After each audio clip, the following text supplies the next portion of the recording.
So when did Babylon destroy Jerusalem? Now, if you ask any Jehovah's Witness or do a search on their library, you're going to get the date 607 BCE. If you look at virtually any other source, though, you're going to get 586 or 587. So there's about a 20-year discrepancy there. So, who's right? Well,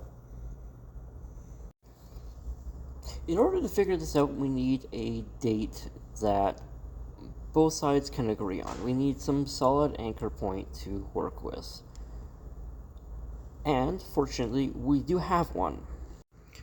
This says that the fall of Babylon occurred in 539 when the Persian Empire conquered the Neo-Babylon Empire, the success of the Persian campaign led by Cyrus the Great. And the Watchtower Online Library? The date 539 BCE when Cyrus II conquered Babylon. Okay, perfect. We have a date that both sides agree on, 539 BCE as being the year that Cyrus took over Babylon and liberated the Jewish captives. So next we need an agreed upon lineage of Babylonian kings. Now for the rest of this video I am going to be using exclusively the Watchtower Online Library. However, the lineage that they provide here is agreed upon by other sources. So, this is from the article on Chaldea in the Insight on the Scriptures, and there is our lineage.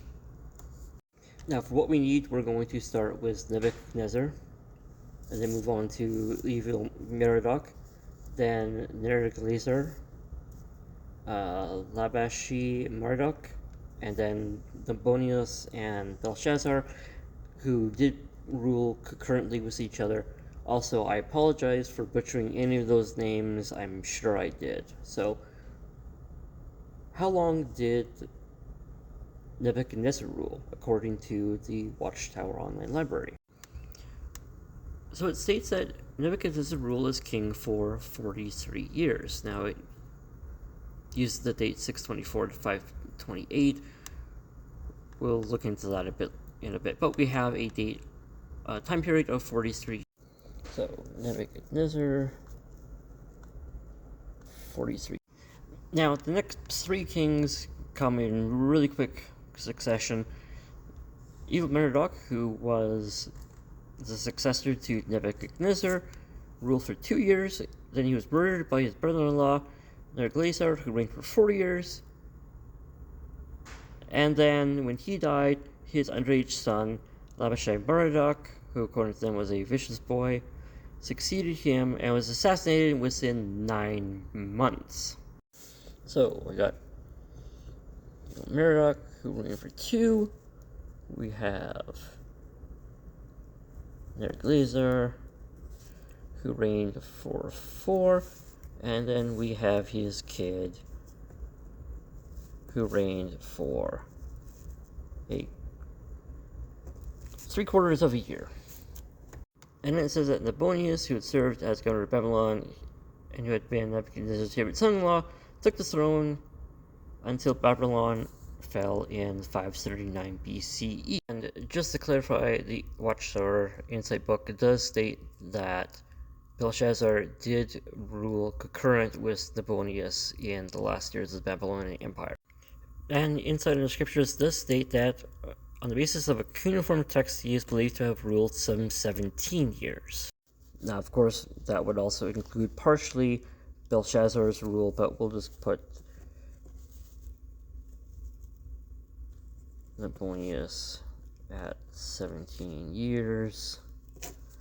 So there is our times, or dates, years, which comes to 69.75 years.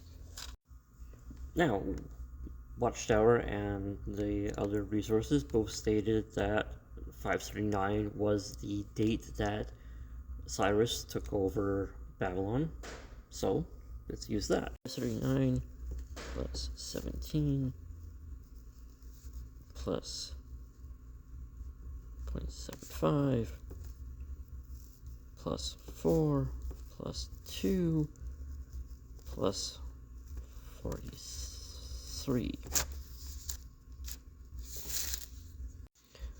Which brings us to 605.75. So 606 or thereabouts. But we now need to take into account what the Bible says.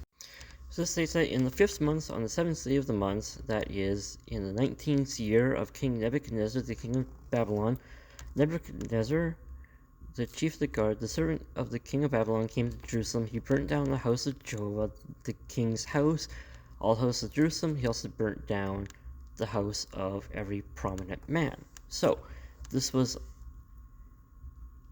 in the 19th year of King Nebuchadnezzar.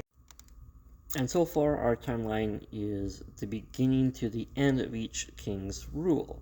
So, we need to take 19 years off of our number here. Minus 19, and that gives us 586.75. Or, round it up, 587. And that's right from using Watchtower's own literature.